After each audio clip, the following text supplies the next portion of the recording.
cuando más necesitas estar informado. Las noticias que de verdad importan. Aquí y ahora. El informativo de Inicia Radio y Radio Corporación, producido por el equipo periodístico de Veritas Capital.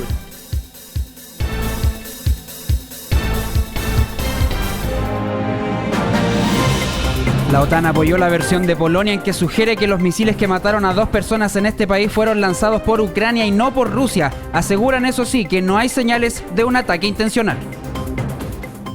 No tenemos ninguna indicación de que esto haya sido el resultado de un ataque deliberado. Nuestro análisis preliminar sugiere que el incidente posiblemente fue causado por un misil de defensa aérea ucraniano. Con los votos de Chile Vamos, la Cámara rechazó la partida del Ministerio del Interior para el presupuesto 2023, pero aprobó algunas indicaciones parlamentarias, entre las que destaca un aumento permanente al salario de carabineros y por las que el ministro de Hacienda anunció reversa de constitucionalidad. Nos sorprende que mientras se reclama disciplina fiscal, al mismo tiempo se plantee la admisibilidad de una norma claramente inconstitucional y después se la termine votando a favor. Nos parece que es un precedente bastante serio. El precio de la canasta básica de alimentos crece en línea con los últimos datos del IPC y muestra una menor variación en octubre. Economistas señalan que se empiezan a ver los efectos de la política monetaria y el gobierno espera estabilización de los precios. Esperamos que en la provisión de legumbres y frutas y verduras y hortalizas frescas tengamos una estabilización de precios comparado y una baja de la inflación. Cuestionable y tenso ha sido el proceso para la elección del próximo fiscal nacional. Pese a que las conversaciones con el Senado se han agudizado, los legisladores han cuestionado el proceso. Y no hacer una movida como la que están pensando, de nominar a alguien que saben que van a ser rechazados, con la esperanza de que la Corte Suprema simplemente cambie la quina, ojalá incorporando una persona cercana al Frente Amplio.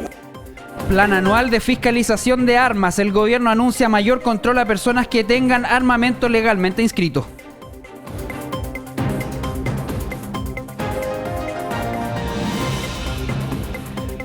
Diputados esperan que avance con rapidez la iniciativa que permite aumentar el porcentaje de trabajadores extranjeros en empresas chilenas. Esto con el fin de regularizar la situación económica y social de migrantes en el país.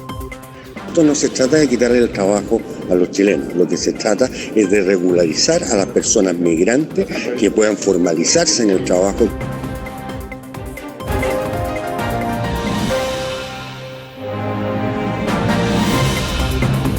Aquí y ahora. Las noticias que de verdad importan. ¿Cómo le va? Muy buenas tardes, son las 13:06. Esta es la edición central, aquí y ahora, las noticias que de verdad importan a través de las 51 estaciones de Inicia Radio y Radio Corporación que hasta ahora se unen desde Arica y hasta Punta Arenas para comenzar a informar, a tratar, comentar, desmenuzar las principales informaciones de esta jornada de día miércoles 16 de noviembre. Es una jornada marcada por lo que ha sucedido a nivel internacional, también, por cierto, lo que sucede con la discusión del presupuesto de la Nación 2023 allá en la Cámara de Diputados y Diputadas principalmente. Hay que comentar, eso sí, que les vamos a acompañar a través de Inicia Radio en la 96.5 FM en Santiago, también a través de la Radio Corporación, a través del 97.1 de la frecuencia modulada para toda la región metropolitana. Estamos también a través de los canales de televisión abierta en Santiago, en el 15.2 en Corporación Televisión, también a través del 15.3 en Nuevos Comienzos Televisión y en Nuevos Comienzos Televisión en el 38.2 de la ciudad de Punta Arenas, allá en la región de Magallanes. Además, les vamos a estar acompañando a través del 670 de BTR. Son 51 estaciones de Inicia Radio y Radio Corporación que a esta hora esperamos que usted se comunique con nosotros a través de nuestro WhatsApp, el más 569-8721-4575, lo repito, el más 569-8721-4575, y también a través del hashtag aquí y ahora mediante las redes sociales. Usted sabe, como siempre le decimos, si hay algún accidente en el metro, algo que suceda en la calle que pueda ser información de utilidad para nuestros auditores y auditoras, usted escríbanos, coméntenos desde dónde nos está sintonizando también.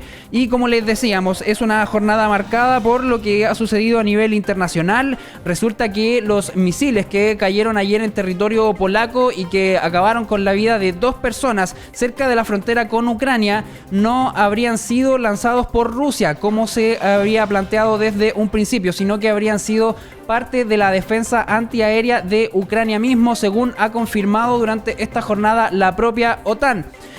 También lo que ha sucedido, por cierto, a nivel nacional, a nivel político, legislativo, allá en el Congreso Nacional se sigue tramitando el presupuesto de la Nación. Ya hay indicaciones que se han rechazado respecto de esto. Hoy intervino el ministro de Hacienda, Mario Marcel, a propósito de esta tramitación allá en el Congreso Nacional. También una buena noticia para los chilenos: el precio de la canasta básica creció, pero a un menor nivel de lo que se venía registrando en los últimos meses. Hay un montón de informaciones que vamos a comenzar a abordar a partir de este minuto en Aquí y Ahora, las noticias que de verdad importan.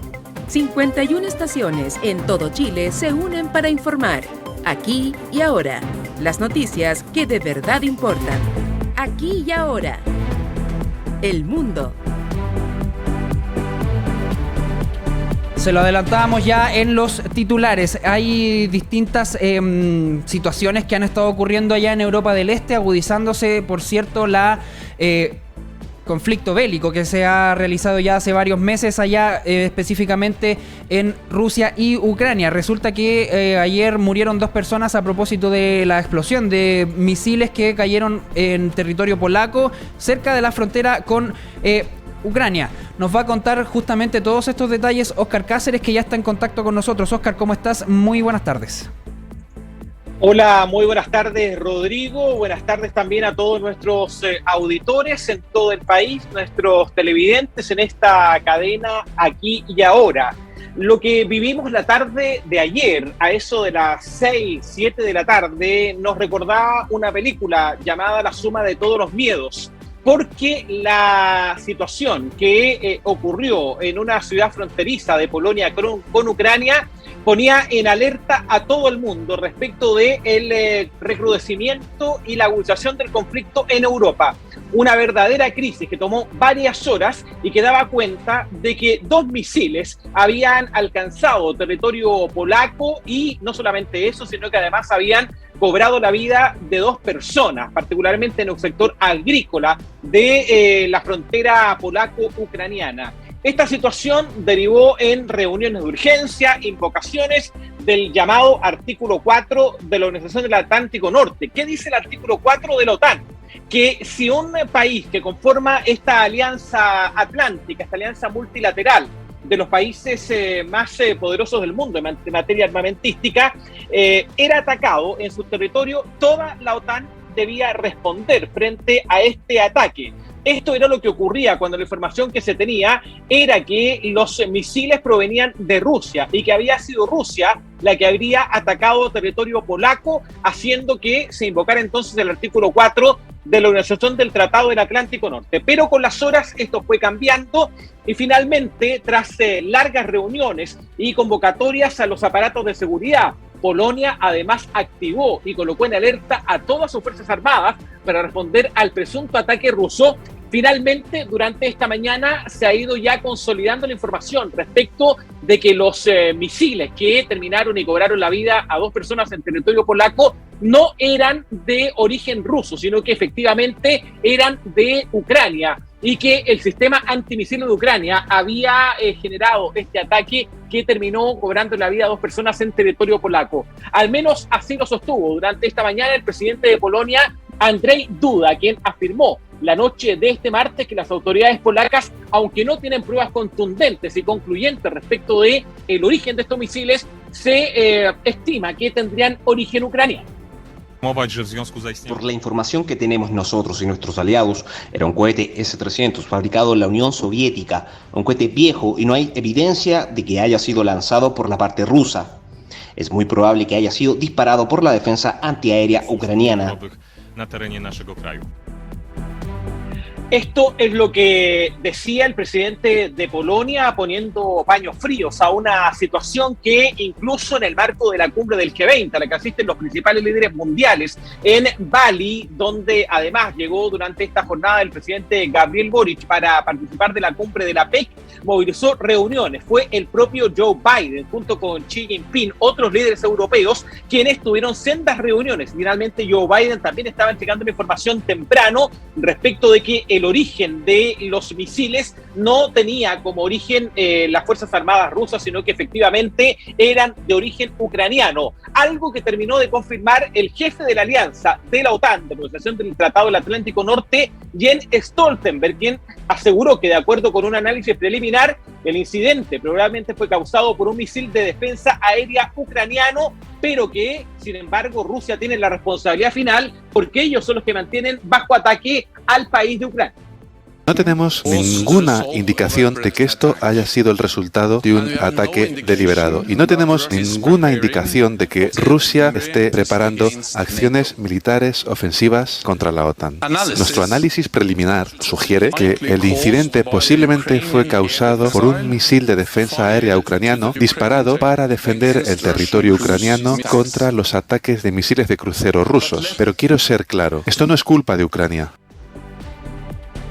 Se está llevando a cabo una investigación sobre el incidente y esperamos el resultado de ella, pero no tenemos indicios de que haya sido el resultado de un ataque deliberado. Es decir, toda esta situación derivada en territorio polaco habría sido la consecuencia de los sistemas de defensa antiaéreos por parte de Ucrania respondiendo a los ataques que provenían desde la parte rusa. Sin embargo, esto ha ido despejando las dudas y también desactivando el clima bélico que comenzaba a servirse sobre Europa cuando todo, al menos ayer, indicaba que el origen de los misiles tenía un origen de carácter ruso. Sin embargo, esto se ha ido despejando desde el punto de vista de la información. Ucrania ha pedido acceso inmediato a la zona donde cayeron estos misiles porque, al menos de la parte ucraniana, todavía se sostiene que efectivamente podrían tener un origen ruso, aunque desde el punto de vista multilateral son distintas las voces que van desestimando esta posibilidad y ya al menos los principales líderes mundiales, los principales líderes europeos,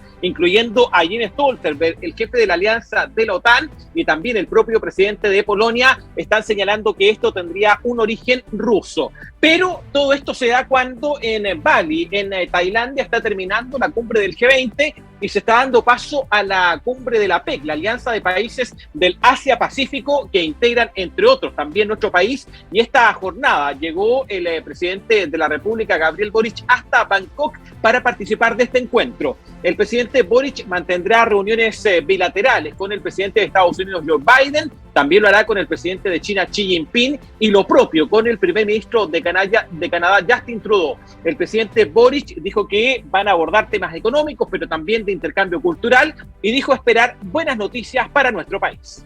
Después de un muy largo viaje de cerca de 25 horas, hemos aterrizado aquí en Tailandia para poder llevar adelante este continuo proceso de integración de nuestro país, al cual estoy orgulloso de representar, Chile, con los países del Asia-Pacífico y con los países que forman parte de la APEC.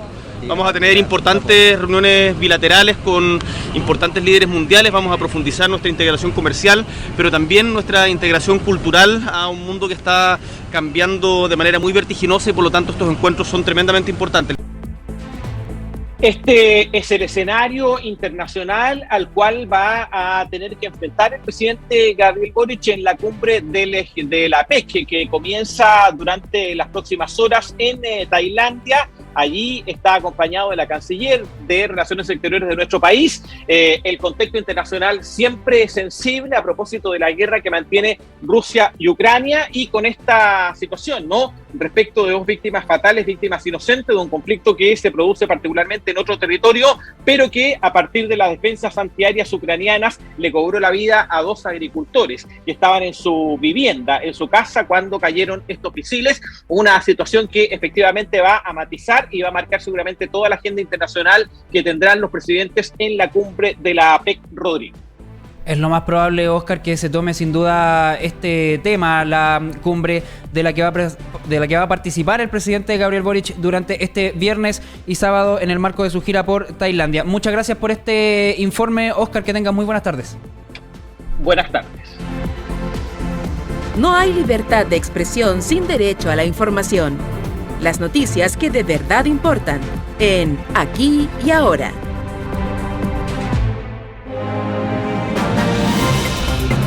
Ya se lo hemos venido comentando, también está disponible en aquiyahora.cl el debate que se está realizando en torno al presupuesto de la Nación allá en la Cámara de Diputadas y Diputados. Vamos a comentar y actualizar toda esta información con Miguel Núñez Malío. Miguel, ¿cómo estás? Buenas tardes. Buenas tardes, Rodrigo, auditores televidentes. Miguel, continúa la discusión en particular del presupuesto 2023 donde destaca el rechazo a la partida de la cartera de Interior y la aprobación de indicaciones parlamentarias que el ministro de Hacienda acusó de inconstitucionales. ¿Qué ha pasado durante toda esta jornada, el debate que tú has estado siguiendo, que se desarrolla allá en el Congreso Nacional, Miguel? Efectivamente, Rodrigo, una jornada, podríamos decir, la primera que estuvimos siguiendo, que fue bastante ágil, podríamos decirlo de alguna manera, puesto que se aprobaron 12 partidas de un total de 13. Y esta fue la polémica, puesto que la partida rechazada corresponde justamente al Ministerio del Interior. Y ello despertó, digamos de alguna manera, las distintas reacciones y polémicas. Hay declaraciones bastante, digamos, cruzadas en esta materia, emplazamientos desde los distintos sectores. Fue el ministro de Hacienda, Mario Marcel, quien dijo que se vio bastante, que hubieron situaciones que le llamaron bastante la atención en la aprobación de algunas indicaciones, especialmente desde que indicaciones presentadas por parlamentarios, principalmente de Chile Vamos, y que hacen relación con aumentos en materia, por ejemplo, de salarios para carabineros, montos destinados para las viviendas, y también hablamos de financiamiento para programas de víctimas de delitos violentos. Son algunas de las indicaciones.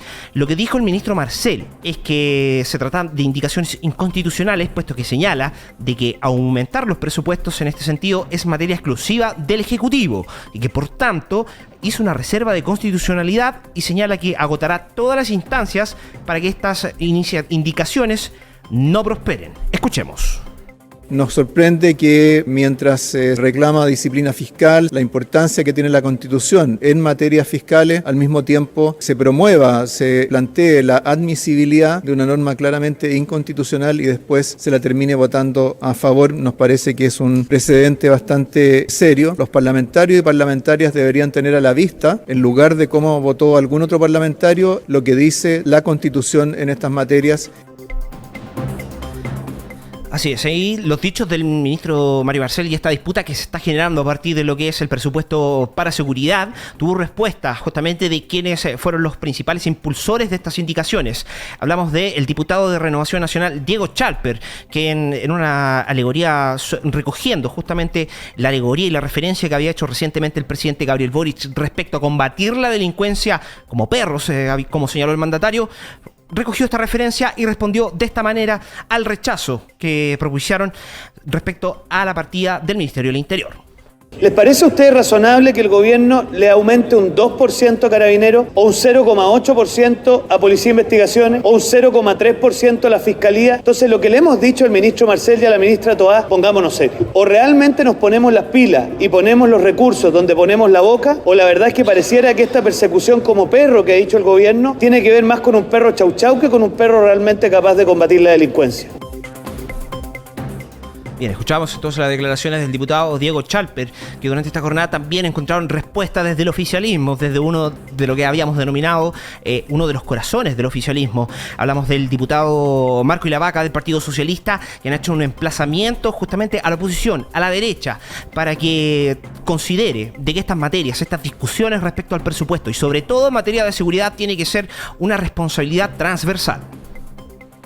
Fue lamentable que la derecha haya puesto palos en el camino a una de las materias más importantes y trascendentales, y lamentablemente la derecha, por un interés pequeño, mezquino, dejando de lado la transversalidad que implica este tema, puso esta cuña y logró el rechazo ayer de esta partida importante. Nos sirve construir un presupuesto partisano, y allí yo lo que le pido a la derecha es que en definitiva entendamos que la discusión del presupuesto es mirando el país que queremos construir el próximo año.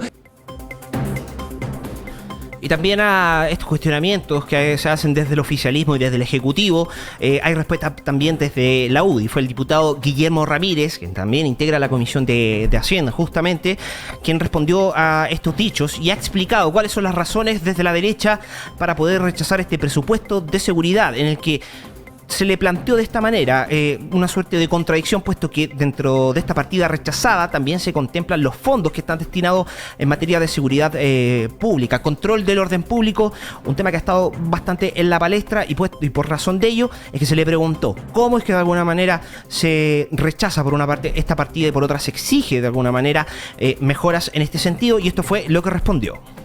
Y nosotros hemos rechazado varias partidas que tienen que ver con seguridad ciudadana para que el gobierno recapacite, destine más fondos en esas glosas, de tal manera de que podamos tener un combate al crimen organizado, sobre todo, que es algo nuevo en Chile, que sea mucho más eficaz. Nosotros rechazamos estas partidas no porque no queramos que el orden público tenga fondos, sino porque creemos que son insuficientes y que el gobierno no ha demostrado el compromiso necesario para combatir la delincuencia. Bien, declaraciones cruzadas que también siguieron desde el Partido por la Democracia, desde el PPD, bien digo, por parte del diputado Jaime Araya, que señaló que en esta materia, en este sentido, la derecha no deja hacer de alguna manera las distintas propuestas que ha hecho el Ejecutivo. Escuchemos sus declaraciones posterior recientemente que emitió el diputado Jaime Araya durante esta jornada. Claramente, Chile Vamos, la derecha ha venido solo a llorar al Congreso, no le da respuesta a la ciudadanía. El gobierno hizo un ofrecimiento claro en materia de presupuesto, 4,4% real de aumento, 168.000 millones de pesos para el combate de la delincuencia, el narcotráfico y el crimen organizado. La derecha se ha opuesto a que hayan recursos para combatir el crimen organizado, se ha opuesto a que hayan recursos para combatir el narcotráfico, se opone a que se compren 1.057 vehículos para carabineros, porque no hace ni deja hacer. Así es, entonces durante la primera jornada, para resumir, tuvimos estas 13 partidas en total, se aprobaron cerca de 12. La principal polémica está instalada justamente en materia de seguridad. La partida del Ministerio del Interior ha sido rechazada, pero hay otras indicaciones que han sido aprobadas. Vamos a ver cómo evoluciona esto, puesto que es al ministro Marcel, hay que decirlo, parecería que es un tipo que le gustan las discusiones bastante en estricto rigor técnicas, y por ello es que dijo que ese era un precedente bastante serio, y de esa forma se expresó, de una forma que pocamente habitual, haciendo el punto en que estas materias de aumento de presupuestos en materia de gasto público le competen exclusivamente al gobierno, al Ejecutivo y no a los parlamentarios, y por ello que afirmó, van a avanzar, si es necesario llegar a la comisión mixta, lo van a hacer. También, si es necesario, dijo que iban a modificar estas indicaciones en el Senado, si es que había que llegar a comisión mixta, lo iban a hacer, y en última instancia, si es que hay que recurrir al Tribunal Constitucional, como ya anunció reserva de ello, iban a agotar también esta instancia para poder llegar hasta allí, con tal que no prospere esta indicación. Así las cosas con la discusión del presupuesto, Rodrigo, que continúa durante esta jornada, desde las 10 de la mañana, continúa en forma maratónica la discusión, en particular del presupuesto 2023, que se espera que se extienda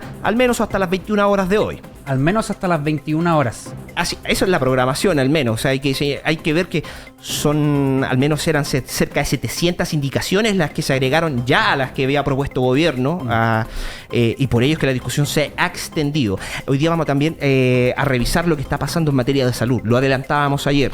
¿Te acuerdas de esta discusión respecto al presupuesto per cápita para la atención primaria? Claro. Perfectamente. Hoy día se va a discutir la partida de salud. Vamos a ver cómo se desenvuelve eso. Puede ser un nuevo nudo, al igual que lo que ha sido en este sentido en materia de seguridad. Rodrigo.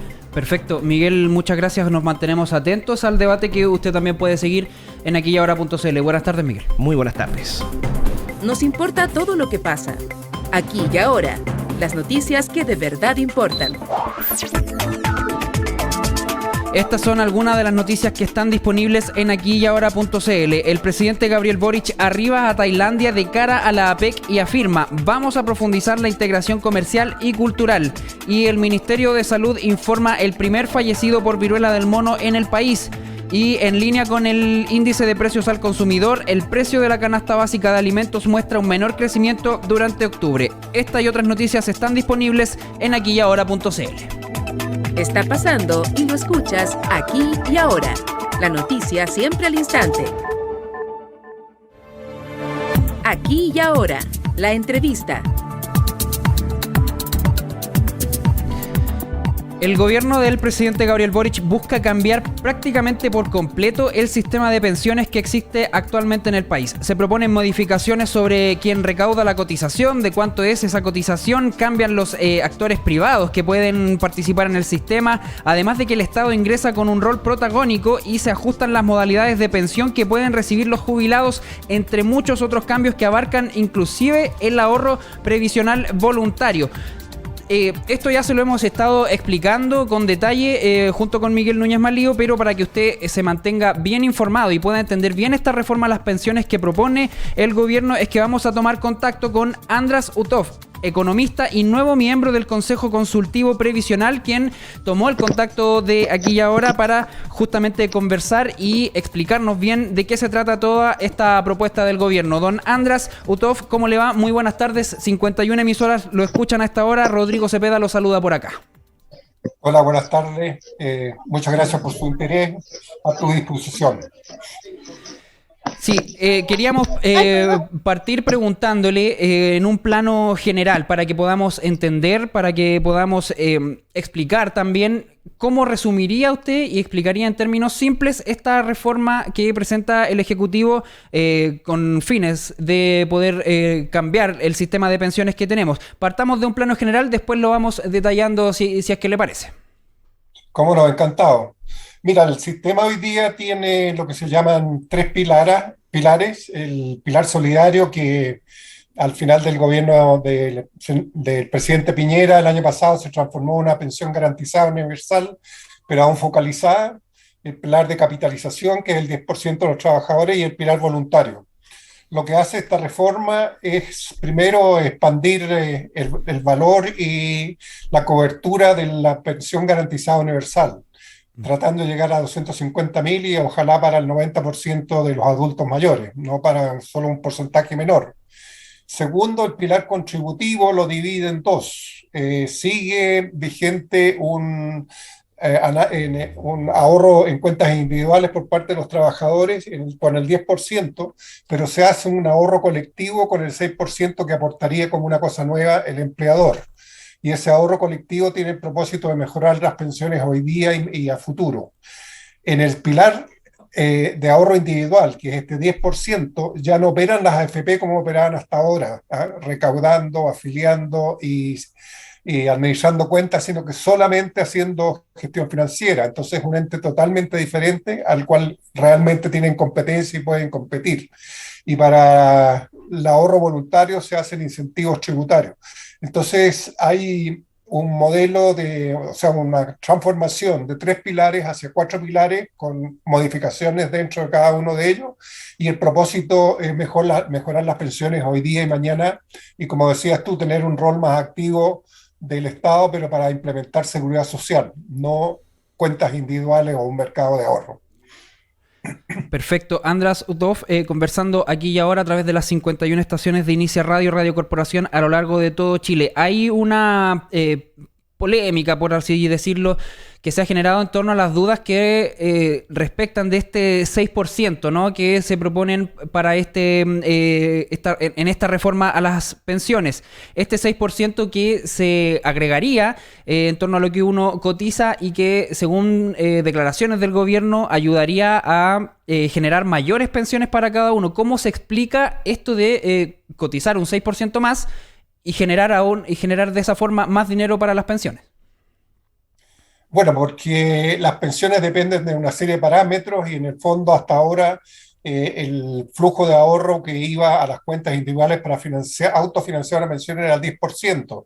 Ahora va a haber 16% con aportes del empleador, pero no todo va directamente a una cuenta de ahorro individual del trabajador correspondiente, sino que se usa en un sistema de ahorro colectivo para apoyarse entre trabajadores que tienen alta capacidad de ahorro y los que tienen baja capacidad de ahorro, y llenar lagunas en algunos casos de trabajadores que trabajan en el sector informal o quienes se dedican a las tareas del cuidado. Entonces, hay un 6% adicional de flujo de ahorro que se va a invertir, que se va a capitalizar y que se va también a asignar como transferencia para poder mejorar las pensiones. Aquella parte que se destina directamente ahora de ese 6% a mejorar las pensiones, claramente no se puede invertir porque va al pensionado que ya está consumiendo, ¿no es cierto? En cambio, el resto, el remanente que queda de ese 6% se capitaliza en forma colectiva para mejorar las pensiones de la generación que ya está hoy día cotizando. Esa es la forma como operaría. Perfecto. Ahora vamos a materia de lo que respecta al rol de las AFP, que también se ha generado toda una polémica en torno a declaraciones, respuestas que han tenido desde las propias AFP. Recordemos, hoy las AFP tienen una serie de funciones que, por así decirlo, no se ven a simple vista y que ahora van a dejar de tener, ¿no? Actualmente recaudan las cotizaciones previsionales, gestionan a diario las cuentas de los afiliados y pensionados, administran e invierten los recursos previsionales en los instrumentos financieros por los que están compuestos los multifondos, entre varias otras funciones que tienen las AFP. ¿Qué es lo que propone entonces el gobierno con respecto de esta reforma previsional que presentaron hace algunas semanas? Bueno, aquí en general lo que se está haciendo una mayor injerencia del Estado en la administración del sistema de seguridad social para financiar pensiones. Y se crea el APA y el IPPA, o sea que son instituciones de gestión financiera de fondos de los trabajadores administradas por el Estado, pero también un APA que va a recaudar y administrar cuentas y pagar beneficios. O sea, lo que se pretende aquí es legitimar el sistema. ¿En qué sentido? En que hasta ahora, si tú le hablas a un afiliado, si se siente representado por su AFP, si se siente que la AFP defiende sus intereses, si se siente que es bien informado cuando va a caer el mercado o no, qué decisiones debe tomar en forma objetiva, claramente no lo hace. Y lo que se pretende con el APA es llenar ese vacío en la legitimidad y tener un mejor contacto, ir en defensa de los intereses de los trabajadores. Y eso claramente lo puede hacer el Estado, que tiene un rol social en la sociedad, que una empresa que está buscando ganar utilidades como son las AFP. Entonces yo te diría que lo esencial es eso, buscarle legitimidad al sistema a través de que el Estado toma contacto con los afiliados y los apoya en lo que es financiar su pensión para el futuro, en una forma más amigable, más amistosa, que es lo que se ha hecho hasta ahora con las administradoras de fondos de pensiones. Claro, otra cosa que se busca con esta reforma a las pensiones, se buscará subir el tope imponible, igualándolo al que se usa para el seguro de cesantía. Es decir, desde las actuales 81,6 UF, que son casi 3 millones de pesos, a 122,6 UF, que sería un poco más de 4 millones de pesos. Eso es un alza de 50%. ¿Cómo podemos explicar bien este detalle con tal de poder también tener una mejor comprensión? ¿Por qué es que el gobierno buscará subir este tope imponible? Bueno, básicamente porque lo que está haciendo con el pilar 2 que te digo yo, ese pilar de ahorro colectivo y el 6% que aportaría su empleador, es generar subsidios cruzados, hacer solidaridad contributiva entre que tienen mayor ingreso y mayor capacidad de ahorro y los que tienen menos.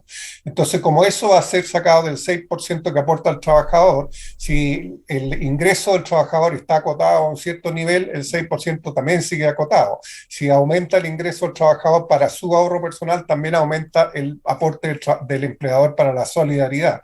Ese es un poco el propósito que tiene eso, y además que para mejorar las pensiones de los de altos ingresos que generalmente se quejan que no han podido tener una buena tasa de reemplazo. Perfecto. Por último, hagamos una especie de resumen, por así decirlo. La propuesta del gobierno entonces propone subir la cotización que irá a la cuenta individual desde el 10% actual a un 10,5% del salario imponible. Esto se cambia en parte debido a que también cambiará el modo en que se aplica la comisión, y si antes del cobro era sobre el sueldo y se pagaba dicha comisión solo en los meses que una persona cotizaba, ahora el gobierno plantea que la comisión sea un porcentaje sobre el saldo total que administre cada entidad, y eso se cobrará todos los meses, haya o no ingresos de nuevos recursos. Es una especie de resumen muy resumido en torno a lo que hay que entender. Si usted quisiera destacar algún detalle respecto de esta reforma a las pensiones, algo que le parezca muy importante con respecto a su visión mucho más profesional que la que tenemos nosotros. Sí, bueno, gracias por la oportunidad.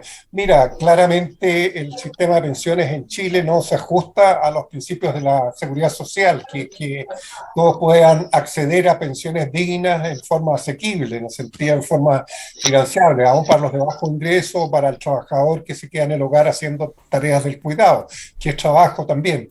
Y para eso lo que tiene que construir es lo que se llamó un sistema mixto a través de varios pilares.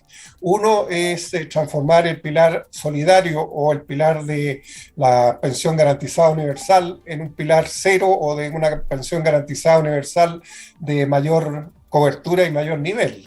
Entonces esa es una forma en que tú puedes mejorar las pensiones. El segundo, como te decía, es que el 6% va a ir a alimentar un pilar nuevo que es de capitalización colectiva, es decir, de todos los trabajadores, y ahí tienen que haber criterios para mejorar las pensiones hoy día y a futuro y tratar de llenar los vacíos que tiene el sistema o las lagunas previsionales. Se mejora la gestión y la eficiencia del pilar de capitalización individual en el sentido de concentrar la labor del gestor financiero solamente en la parte financiera y el resto, donde hay economías de escala, la puede hacer el Estado con un contacto mucho más amistoso con el afiliado y guiado por los principios de la seguridad social. Y después el pilar de capitalización voluntaria o de ahorro voluntario, que va a tener incentivos tributarios y posibilidades de obtener créditos a través de ellos. Entonces, creo que es un avance hacia los principios de la seguridad social, hacia hacer un sistema más amistoso con lo que es la seguridad social. Y claro, es bien ambicioso, va a tomar un gradualismo en implementarse, pero creo que hay una serie de oportunidades para mejorar el sistema, tanto en su parte normativa como en los resultados en materia de pensiones.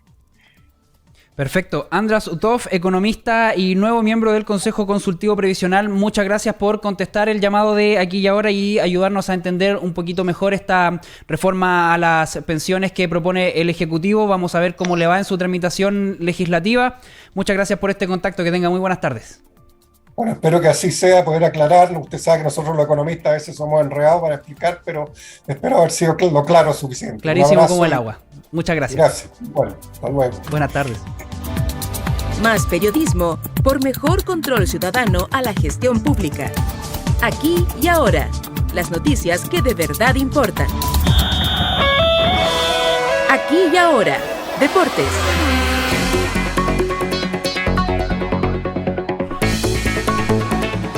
Horas con casi 40 minutos, nos vamos de lleno al bloque deportivo presentado por elagora.net. Hoy estamos con su director Marco Sotomayor acá en el estudio. ¿Cómo le va, Marco? Muy buenas tardes. ¿Qué tal, Rodrigo? Buenas tardes para ti y para tus auditores y auditoras. Estamos a 13:39, a 21 minutos de que salte a la cancha nuestra selección, la Roja, frente a Polonia, en este amistoso que se va a desarrollar precisamente allá en ese país europeo, un país que, como todos sabemos, ha estado en la noticia mundial por la caída de unos misiles.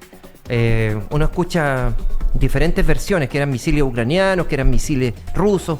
Bueno, en definitiva, nada de eso va a afectar la realización del partido. El partido se va a jugar a las 14 horas. Hay alineación ya confirmada. Voy a decir la chilena nomás, porque la polaca tendría que estar 3 días.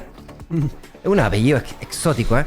Nadie puede tener un apellido con 16 consonantes juntas, eso es imposible, ¿verdad? Bueno, así son los apellidos polacos. Pero vamos con la selección chilena. Al arco, Claudio Bravo.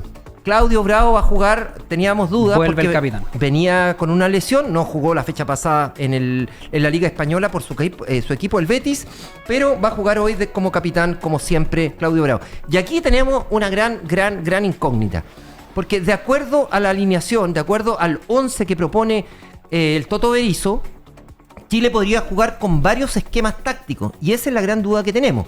Vamos a lo clásico, que con una línea de 4 volantes y 2 delanteros. Sería, por la derecha, Guillermo Soto, el hombre de Huracán de Argentina.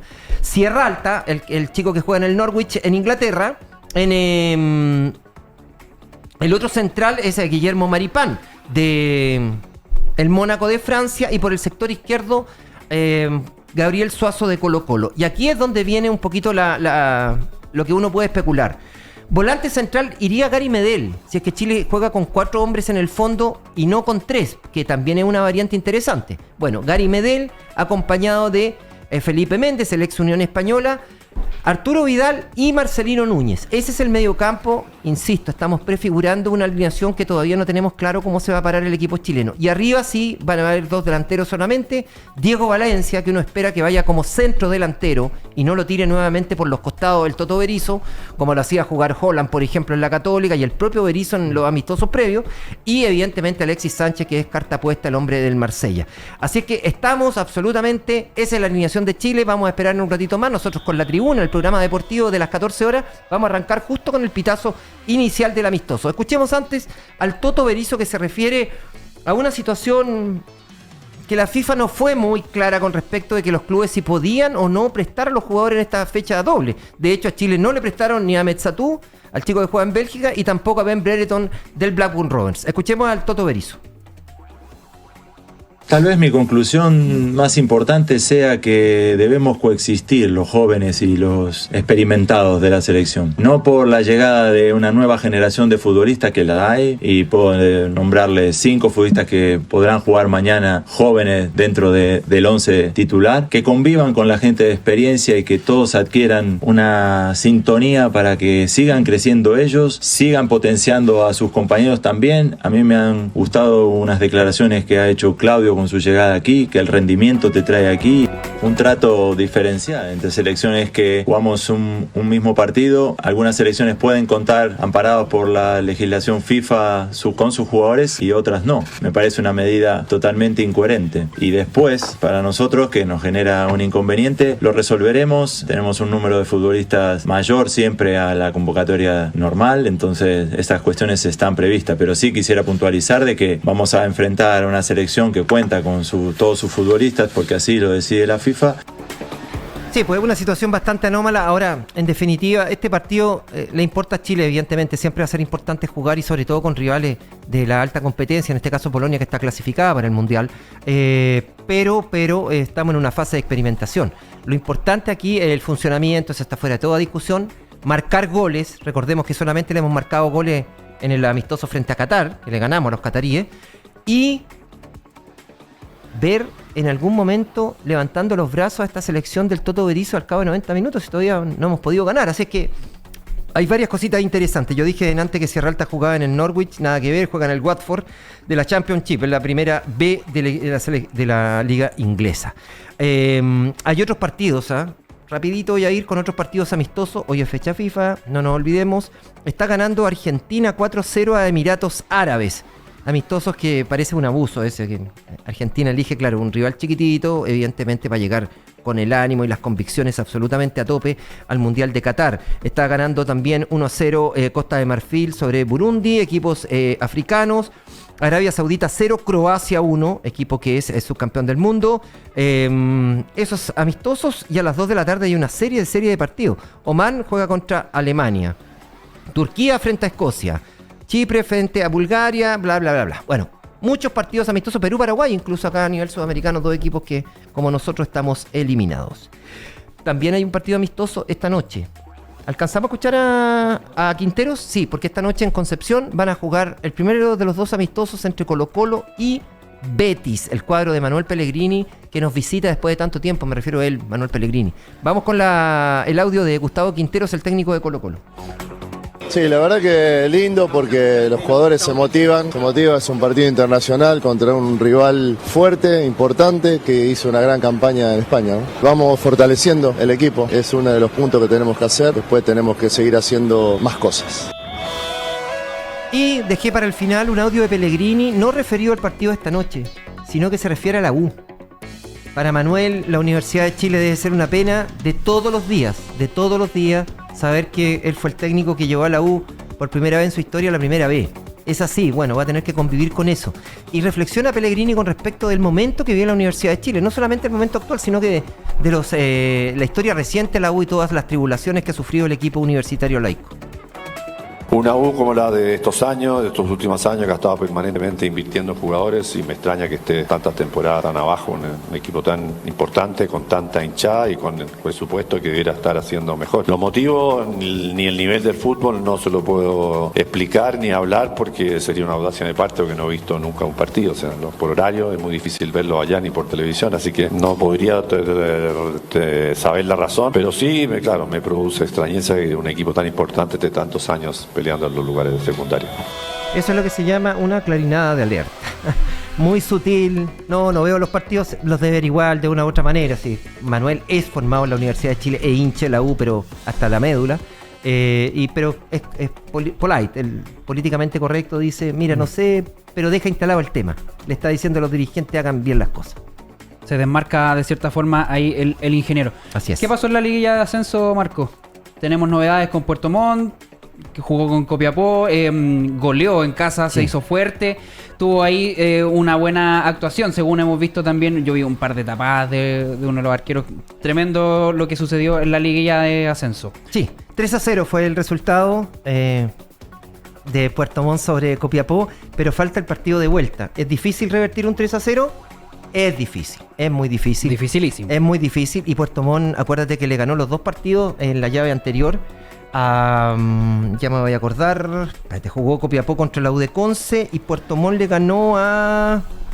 Ya me acuerdo, pero lo que te quiero decir es que viene pisando fuerte el cuadro puertomontino, a pesar de que los antecedentes previos indicaban que el equipo de Armandós, es decir, Copiapó, estaba mejor posicionado y había alcanzado más puntos en la tabla. Pero en la liguilla, en estos torneos cortitos de llave, o sea, puede pasar cualquier cosa, y en este caso Puerto Montt está medio cuerpo ya en la final frente a Cobreloa. O sea, si pasa Puerto Montt, tiene que jugar con Cobreloa, luchar el último cupo de ascenso a la primera división. Está atractivo hoy ese mini torneo, por así decirlo. Sí, se juega el sábado el partido de vuelta, a las 8:30 en Copiapó, en el Luis Valenzuela Hermosilla. Y lo otro, antes, para Luis cerrar... Valenzuela Hermosilla, tú sabes que era un profesor chileno atacameño y fue presidente de la Confederación Sudamericana de Fútbol. Muy poca gente sabe ese dato. Hemos tenido presidente de la Confederación Sudamericana, sí. El primero, Luis Valenzuela Hermosilla. Para cerrar, Marco, se supo hace un par de minutos nomás que hospitalizaron al mundialista Jorge Toro, leyenda de la selección chilena y de Colo-Colo también, dijo presente en el Mundial del 62. Así es, histórico, un jugadorazo. Estuvo en Italia 6 o 7 años, en una época en que los jugadores chilenos no llegaban a Europa, o llegaba uno cada 10 años. De hecho, Leonel Sánchez lo quiso contratar el Inter de Milán, y Leonel fue, miró y se devolvió, o sea, así de simple. Jorge Toro marcó una época en el fútbol italiano y ahora está delicadito ese jugador. En Unión Española también, Jorge. Eso hay que recordarlo siempre. Tremendo, vamos a estar atentos entonces a su estado de salud. Gracias, Marco Sotomayor, en la presentación de los deportes de Agora.net. Muy buenas tardes. Chao, chao. Todas las noticias, política, economía, salud, deportes y el mundo. Aquí y ahora. Seguimos avanzando en las noticias. Desde que interrumpió con fuerza el nombre de Marta Herrera en la carrera para asumir como la próxima fiscal nacional, se instaló el debate y los cuestionamientos hacia el gobierno por incorporar personas cercanas al Frente Amplio. Mariana Caroca tiene los detalles. Mariana, buenas tardes.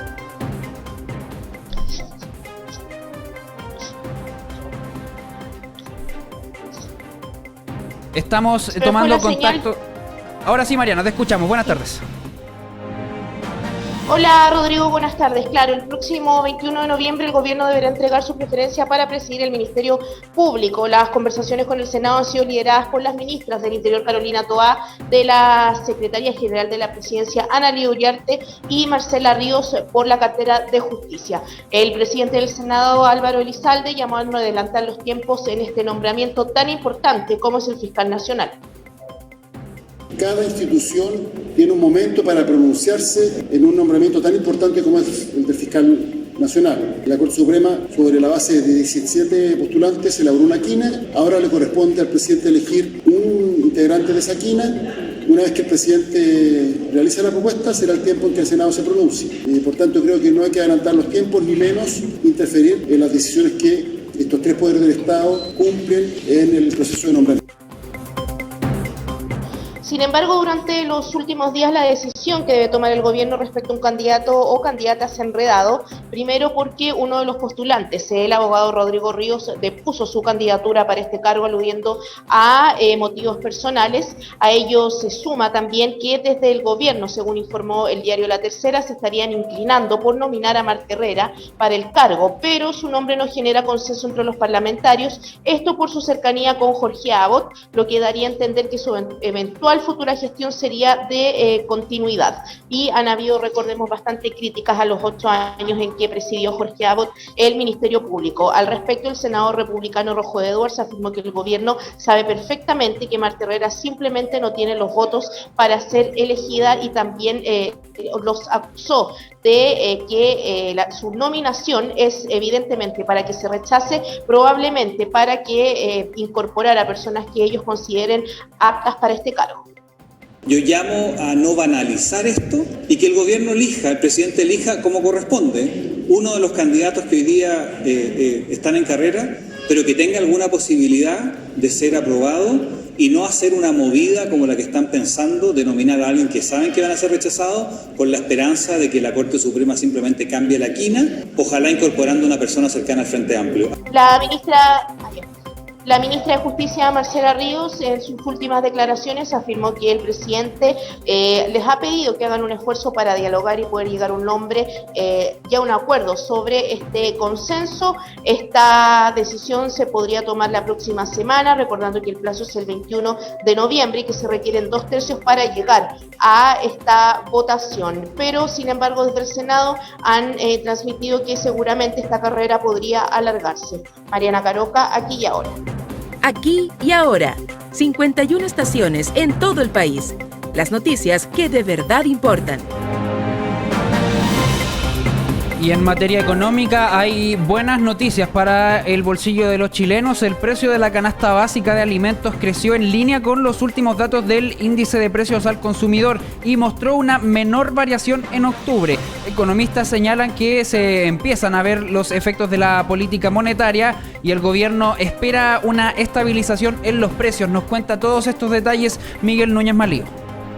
Efectivamente, el precio de la canasta básica de alimentos registró una variación mensual que es menor a la que venía registrando durante los últimos índices. De hecho, en septiembre había marcado una variación mensual de 2,3% y en octubre ya marca una variación que cae al 1,6%. Es decir, los precios de la canasta básica de alimentos siguen aumentando, pero están perdiendo la fuerza con que estaban aumentando de alguna manera.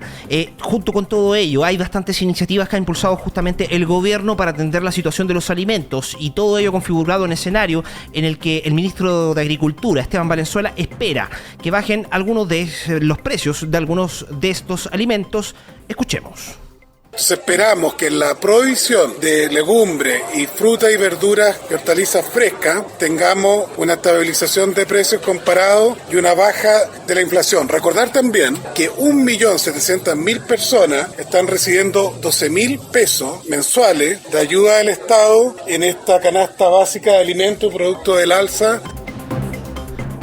Entonces, así es, el gobierno espera una estabilización de los precios y una baja en la inflación producto de los recientes datos inflacionarios que conocimos en nuestro país. Una tendencia a la baja que se está visualizando y esperemos que se confirme con el dato de noviembre. Con todo ello, los economistas señalan de que este nuevo índice da cuenta finalmente de que los efectos de las decisiones del Banco Central de elevar la tasa de política monetaria, los tipos de las tasas de interés, están surgiendo efectos probablemente recién, producto de que también estas decisiones y también los efectos de la inflación suelen aplicarse o percibirse con un alto nivel tiempo de retraso. Escuchemos justamente que la explicación que dio Juan Andrés Riquelme, director del Magíster en Economía de la Universidad de Talca.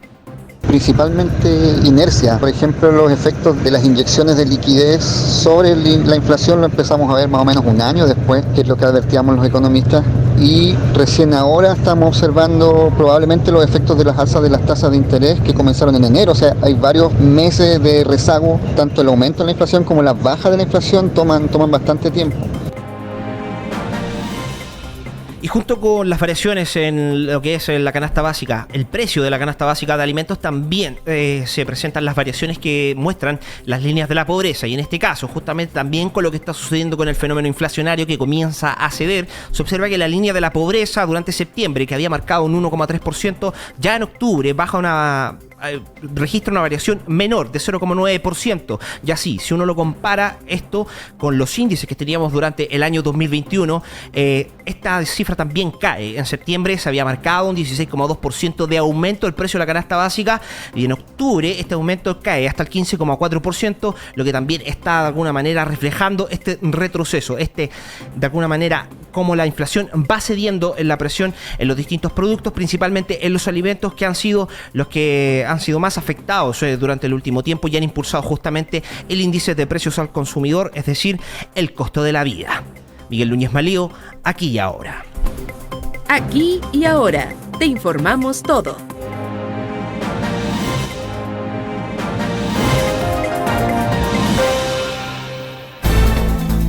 Son las 13 horas con 57 minutos. Profundizar en una información que ya le adelantábamos en la revisión de las noticias que están disponibles en aquiyahora.cl. El Ministerio de Salud informa el primer fallecimiento causado por implicancias de viruela del mono en Chile. Se trata de una persona de sexo masculino mayor de edad que fue diagnosticada con la enfermedad el 29 de septiembre. El paciente contaba con patologías de base y el sistema inmunológico debilitado. La Organización Mundial de la Salud declaró en junio de este año alerta sanitaria mundial por viruela del mono, y al 15 de noviembre se registran más de 79.000 casos de contagio por la infección y 50 fallecidos a nivel mundial. Según la Organización Panamericana de la Salud, en total de muertes, 30 corresponden a la región, 12 fallecidos se registran en Brasil, 11 en Estados Unidos, 4 en México, 2 en Ecuador y 1 en Cuba, y se suma también este fallecimiento a propósito de la infección por viruela del mono en nuestro país. Con esta noticia nos despedimos, hemos llegado al fin en la revisión de las noticias. Gracias por acompañarnos a través de las 51 estaciones de Inicia Radio y Radio Corporación.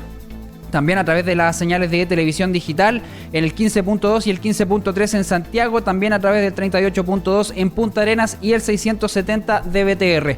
Recuerde que todos los contenidos están disponibles en el @veritascapitur y en aquiyahora.cl. Nos encontramos más adelante. Dios mediante, que tenga muy buenas tardes. Las noticias que de verdad importan. Aquí y ahora. El informativo de Inicia Radio y Radio Corporación. Producido por el equipo periodístico de Veritas Capitur.